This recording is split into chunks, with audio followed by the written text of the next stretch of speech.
Hello, what's up mga kaboys? History ng rambutan, gusto nyo bang malaman?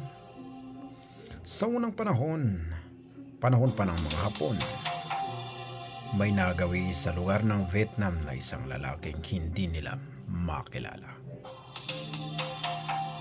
Pinaghahabol ng army at pumunta ito sa kagubatan. Ngayon nung makita nila, nasa puno ito ng rambutan. Ito na.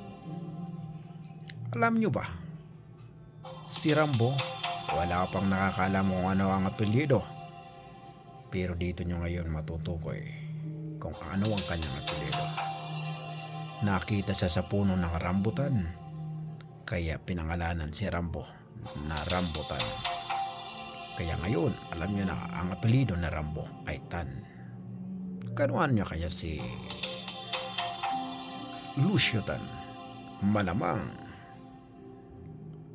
kapwa niyang Chinese. Yun lang ang aking alam. Pero sa ngayon, alam nyo na ang apelyido na Rambo ay Tan. Yun lang mga kaboys at vlog.